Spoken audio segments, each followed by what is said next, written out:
Assalamualaikum warahmatullahi wabarakatuh. Selamat datang kawan-kawan semua di channel Riam Biru. Terima kasih banyak untuk kawan-kawan yang sudah berkenan hadir di channel ini, dan pada kesempatan kali ini ada satu cerita datang dari Mbak Nunung di Bogor. Mbak Nunung menceritakan tentang satu pengalaman horor yang pernah dialaminya sekitar tahun 2004. Jadi pada saat itu Mbak Nunung belum berkeluarga. Dia masih bekerja begitu ya, masih muda, awal-awal bekerja lah.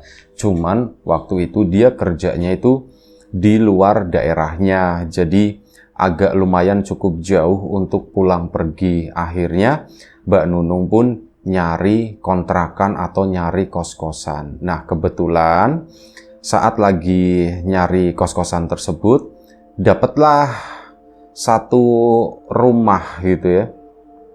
Satu rumah di mana di situ ada keluarga. Nah, di samping rumah tersebut ini ada deretan kamar, ada sekitar 6 kamar.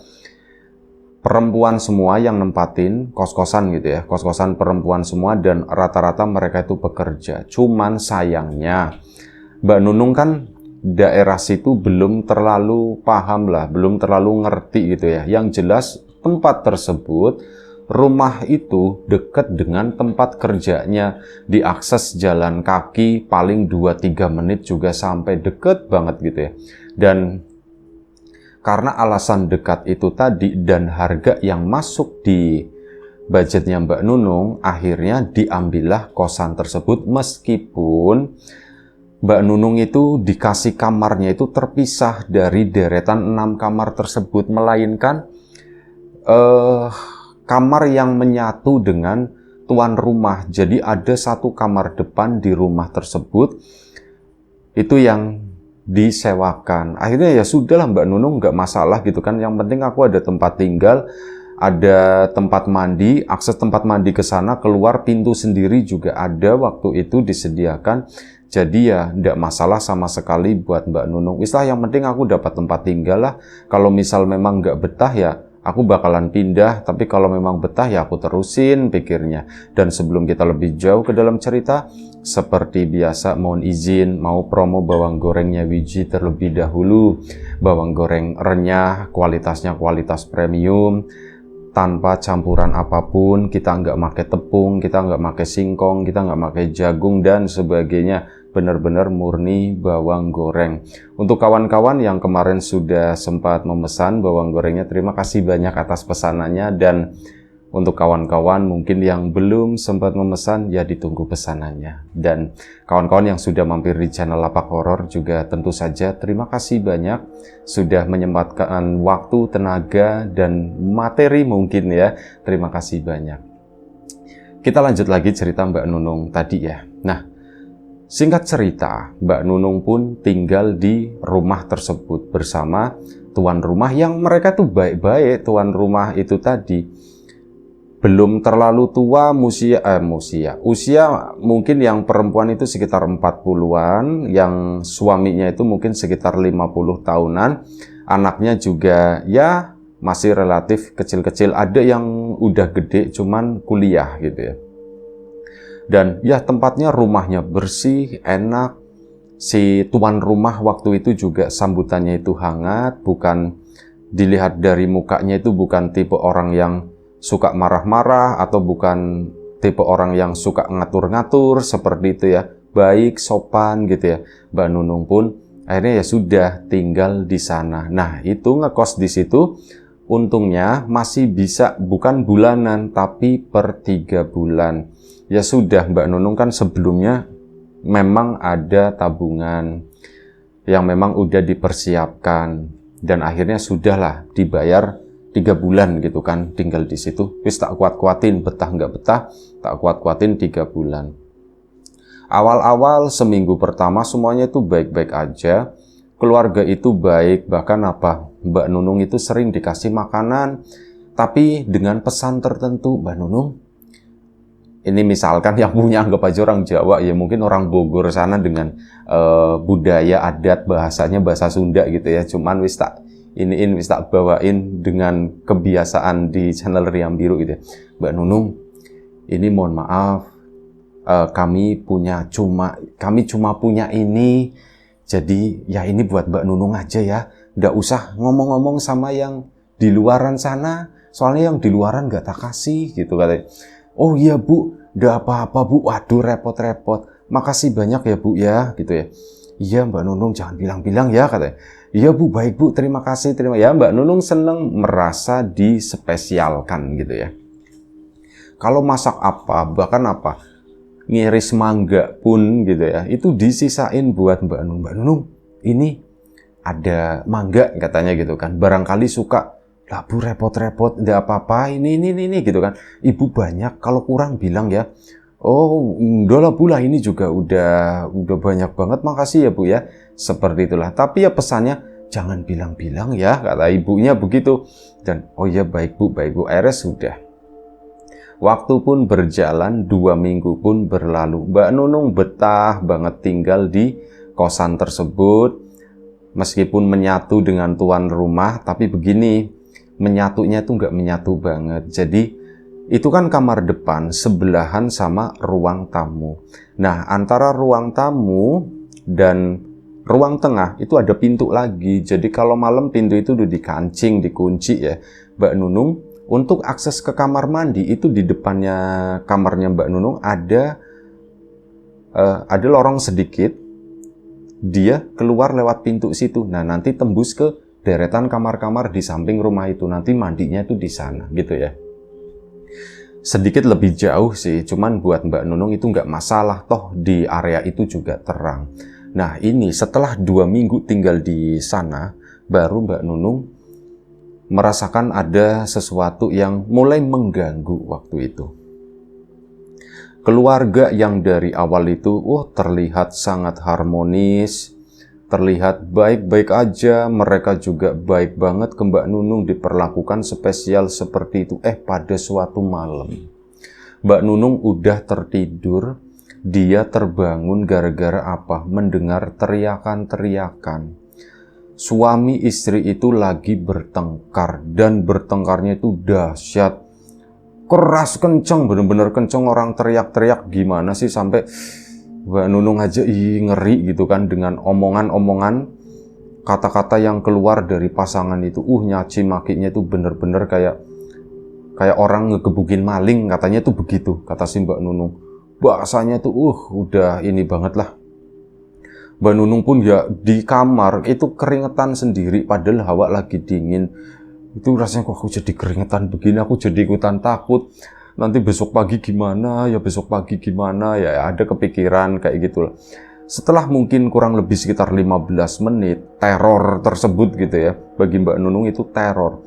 Nah 15 menit kemudian suara itu pun reda, hilang gitu kan.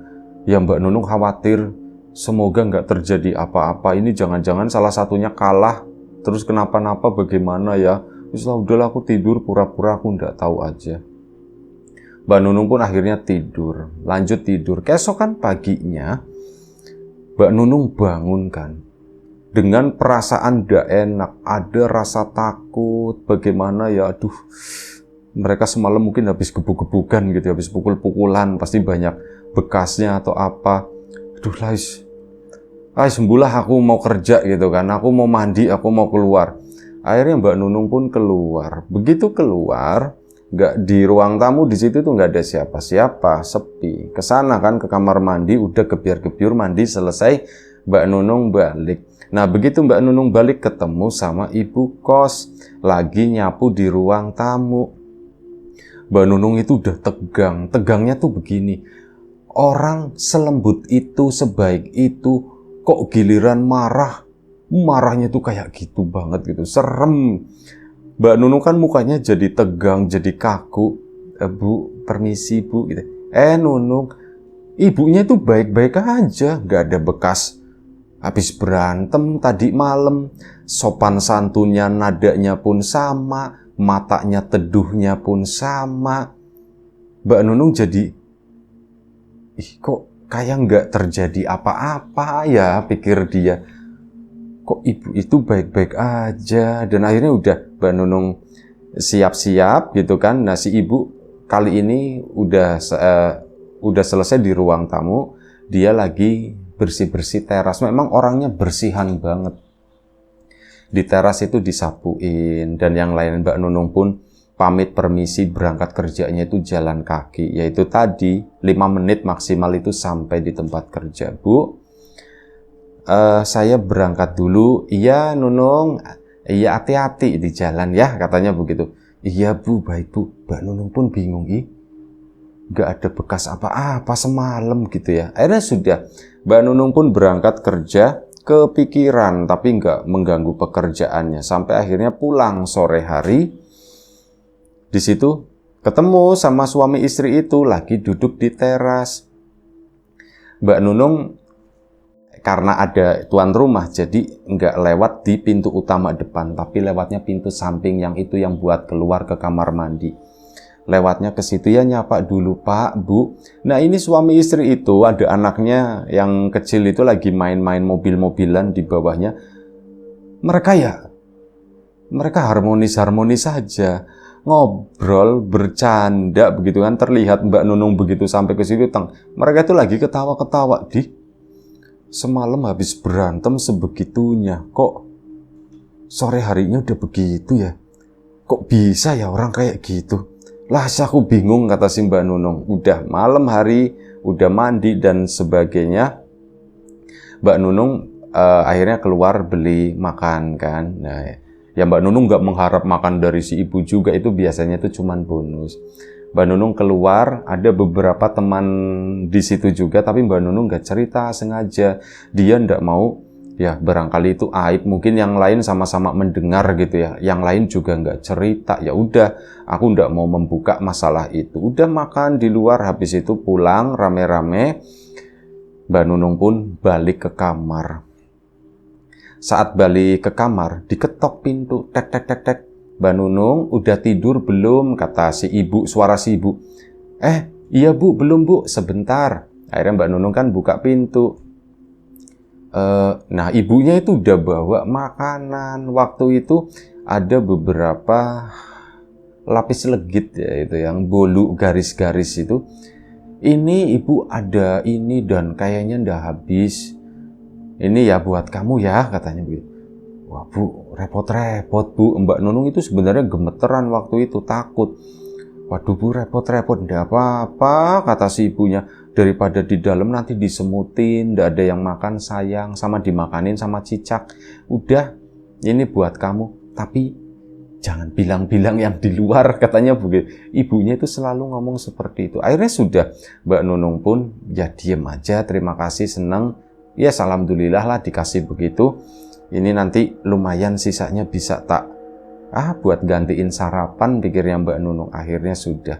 Malam itu Mbak Nunung pun tidur, dan hari itu nggak mendengar ada teriakan-teriakan. Beberapa hari kemudian, saat Mbak Nunung itu, berarti ini udah hampir 1 bulan tinggal di situ ya. Dia sebenarnya udah lupa dengan kejadian tersebut. Udah agak-agak lupa lah semuanya, itu seolah-olah normal. Oh itu suami istri yang berantem dengan cara seperti itu. Kemudian mereka pun baikan lagi dengan cara mereka sendiri. Ya Mbak Nunung mikirnya kayak gitu. Nah ini lagi tidur, keulang lagi. Kali ini jam 2 pagi, lebih telat lah gitu ya. Wah, berantem. Teriakan-teriakan dari istrinya gitu kan. Suaminya juga sama teriak-teriak. Kedengarnya brak-bruk kayak gitu. Mbak Nunung langsung astagfirullahaladzim, ketakutan di sini. Kayak gitu banget ya, gitu. Itu anak-anaknya gimana? Kata si Mbak Nunung. Omongannya kok seperti itu, aku nggak bisa bayangin ibu yang sebaik itu kok omongannya. Wah, narator nggak bisa niruin lah, mohon maaf karena nggak pantas gitu ya. Itu seperti itu, ngomongannya tuh dahsyat banget, teriakan-teriakannya itu sampai Mbak Nunung itu bener-bener di kamar sendiri tuh nyampe ngerasa engap gitu ya. Dia pun akhirnya karena saking penasarannya, dia pun keluar dari kamar, pelan-pelan banget menuju ke samping, ke arah yang kamar mandi deretan kos di luar. Buka pintu, jegrek samping, ngelongok. Barangkali ada penghuni yang lain yang mungkin melek atau bagaimana gitu ya, dilongok begini. Kok kok ndak ada siapa-siapa. Terus apa? Dia pun keluar ke sana ke arah teras. Di situ duduklah Mbak Nunung sendirian di sana. Benar-benar sendirian, gak ada siapapun. Nah, saat berada di situ, saat berada di teras, suara yang di dalam berantem itu nggak tembus sampai keluar. Nggak ada, udah diem. Mungkin udah selesai kali ya. Nah, ya paling Mbak Nunung sekitar 5 menit lah dia duduk di situ. Kemudian dia balik lagi, masuk ke dalam, ke sana, masuk ke dalam kamar. Baru duduk, belum lama, berantem lagi si suami istri itu. Udah Mbak Nunung akhirnya apa? Ambil bantal, tutup ininya. Duh, kok begini lagi gitu ya. Dan akhirnya sudah tertidurlah Mbak Nunung setelah mereka itu berantem kurang lebih ya sekitar 15 menit itu. Selesai, tidurlah si Mbak Nunung. Keesokan paginya pun sama seperti sebelumnya. Seolah-olah nggak terjadi apapun. Seolah-olah semuanya itu baik-baik aja. Ibu seperti biasa nyapu. Suaminya pagi-pagi itu nyiramin air. Saat ibunya lagi nyapu, dicipratin sama air, bercanda. Kalau semalam habis berantem berat, kenapa kok paginya begitu dicipratin kayak gitu, ibunya malah ketawa. Aneh gitu, Mbak Nunung tuh mulai aneh waktu itu. Kenapa ya seperti itu ya? Dan akhirnya karena saking penasarannya, udah Mbak Nunung hari itu bekerja. Sepulang kerja, biasa kan mau nyari makan. Ada satu anak kosan di sana yang lumayan cukup dekat. Namanya itu Nia. Mbak Nunung pun akhirnya cerita, Nia, aku mau nanya gitu kan. Kamu selama ngekos di sini pernah nggak ngedenger yang aneh-aneh, katanya begitu. Ngedenger aneh-aneh gimana, Nung? Yes, pokoknya yang aneh-aneh lah gitu. Mbak Nunung belum ngebuka waktu itu ya. Selama aku ngekos di sini sih nggak pernah. Kalau di deretan kamar ini aku nggak pernah. Tapi kalau di kamarmu aku pernah. Hah? Kamu pernah tinggal di kamarku ini? Iya, aku pernah. Tapi udah lama banget. 2 tahun yang lalu lah, kata si Mbak Nia. Oh, berarti Nia itu udah lama di sini ternyata. Ya, aku udah lama di situ, cuman ya begitulah. Setelah ada yang keluar dari ini, deretan kamar ini, akhirnya ya sudah. Aku minta sama ibu, Bu, aku boleh ndak Bu pindah ke sana? Akhirnya ya sudah, pindahlah ke situ. Dan Mbak Nia ngomong, kamu selama di situ pasti ibu baik banget kan? Iya, ibu baik banget. Aku sering dikasih makanan. Terus ibu bilang kan, kata si Mbak Nia, jangan bilang yang lain-lain ya. Begitu kan, kata si Mbak Nia. Iya, bener-bener, kata Mbak Nunung. Duh, berarti kamu sama persis. Iya, memang sama persis.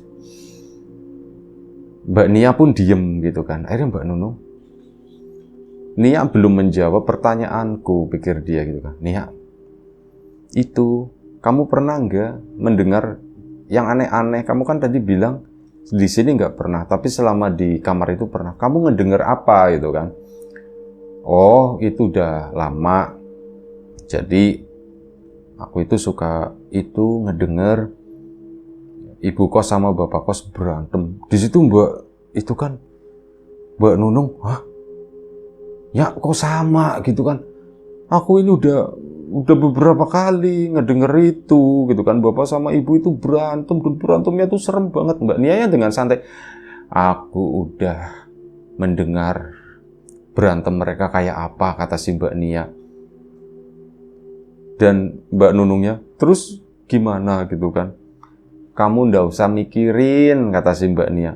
Ndak usah mikirin gimana orang kayak gitu? Akunya takut gitu. Tapi beneran deh, kamu ndak usah mikirin, katanya gitu. Udah, kamu di situ di kamar itu enak kan, nyaman gitu kan. Udah di situ aja, kamu nggak usah mikirin yang seperti itu. Cuman kan aku terganggu gitu kan. Nia cerita, ayo gitu kan. Akhirnya Mbak Nia pun cerita. Jadi gini, Nung. Aku kan emang ya udah lama banget ya, dari dulu banget, dan firasatku juga sama. Ini kemungkinan penghuni ini kamu bakal ngalamin hal yang sama seperti yang aku alami. apa gitu. Ya itu tadi yang teriak-teriak berantem itu, tapi sebenarnya yang terjadi adalah itu tuh bukan ibu sama bapak kos yang berantem. Loh, terus siapa gitu kan Mbak Nunung? Gimana ya ngomongnya ya? Jadi begini, ini aku tak buka aja ya, tapi kamu udah usah takut atau bagaimana? Lah, kalau takut ya nggak usah. Tapi ya aku pengen tahu, kata si Mbak Nunung. Mbak Nunung lebih memilih pengen tahu daripada dia nggak tahu sama sekali. Jadi begini, kamar ini dulu itu bekas anaknya ibu kos yang sudah meninggal. Mbak Nunung pun kaget. Hah? Seriusnya? Iya, aku serius gitu kan. Tapi itu udah lama banget. Ya, waktu ibu sama bapak kos itu masih muda lah gitu ya. Saat anak-anak itu yang kecil-kecil itu belum lahir, itu udah bertahun-tahun yang lalu, udah lama banget. Terus gimana? Jadi, memang betul ibu sama bapak itu dulu sering berantem. Berantemnya ya begitu, apa yang kamu dengar malam itu, seperti itulah gambarannya dulu saat berantem seperti apa, sampai anaknya ibu kos yang tinggal di kamar itu dulu, dia stres katanya. Stres kenapa? Ya gara-gara mendengar bapak sama ibunya itu berantem terus hampir setiap hari. Waktu itu kosan ini udah ada belum? Belum, waktu itu belum ada. Kamu tahu dari siapa, Nia? Aku tahu banyak lah cerita dari tetangga gitu ya. Dari ya termasuk ibu juga cerita, cuman nggak semuanya, kata Mbak Nia. Setelah aku rangkai-rangkai, jadinya seperti itu. Ya begitu si anaknya tadi, anak perempuan juga.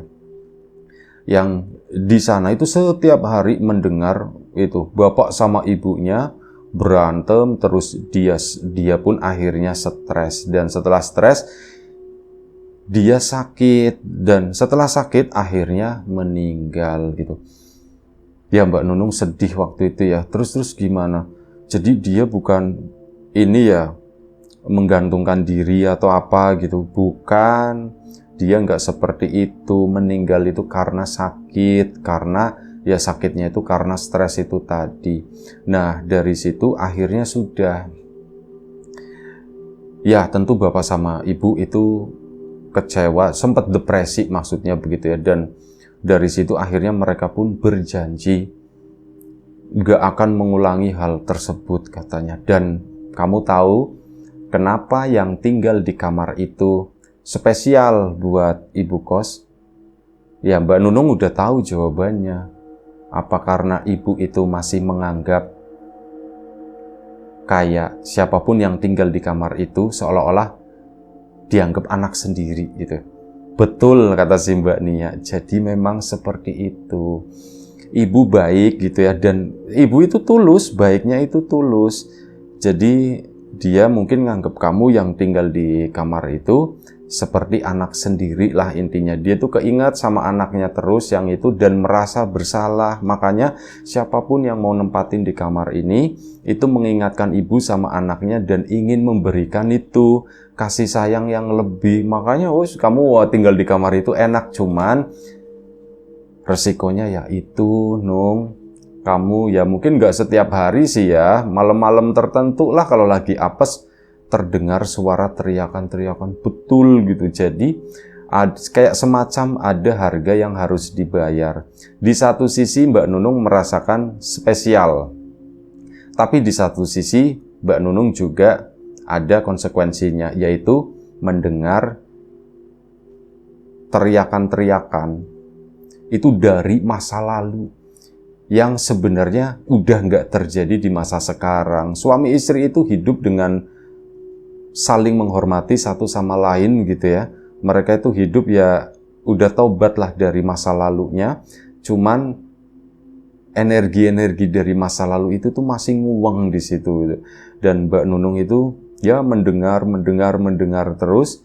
Dan cuman apa Mbak Nunung makin kesini itu makin terbiasa karena udah tahu ceritanya. Kalau Mbak Nia dulu belum tahu cerita lengkapnya, akhirnya dia pun minta pindah keluar. Tapi setelah Mbak Nunung tahu, oh begini, ya wis kalau malam misal lagi ada berantem seperti itu, tak tinggal tidur lagi aja. Karena ya keesokan paginya ketemu ibu kos, ya ibu kos baik-baik aja gitu ya. Nggak ada yang ya seolah-olah nggak terjadi apa-apa semalam. Dan memang nggak kejadian, itu tuh hanya suara-suara dari masa lalu, begitu doang. Baik, itu aja satu cerita dari Mbak Nunung mengenai pengalamannya ngekos di ya satu kamar yang unik gitu ya. Terima kasih Mbak Nunung di Bogor sana atas cerita ini. Kawan-kawan di rumah juga terima kasih banyak atas support dan dukungannya, apapun itu, kawan-kawan subscriber, kawan-kawan membership, kawan-kawan yang udah kasih support dalam bentuk super thanks ke Riam Biru, terima kasih banyak. Kawan-kawan yang udah ngasih like, udah nge-share ke yang lainnya, kawan-kawan yang udah ninggalin komentar juga terima kasih. Dan kawan-kawan yang sudah memesan bawang gorengnya biji, tentu saja terima kasih banyak. Untuk kawan-kawan yang mungkin belum sempat memesan, ditunggu pesanannya. Dan yang sudah mampir di channel Lapak Horor, tak lupa matur nuwun, terima kasih. Doa terbaik dari kami untuk kawan-kawan semua, semoga selalu diberi kemudahan dalam hal apapun, termasuk kemudahan dalam hal rizki, yang sakit segera diberi kesembuhan, yang sehat tetap dijaga kesehatannya. Baik, sampai jumpa di episode selanjutnya Riam Biru, jaga kesehatan kawan-kawan semuanya. Sekali lagi terima kasih. Assalamualaikum warahmatullahi wabarakatuh.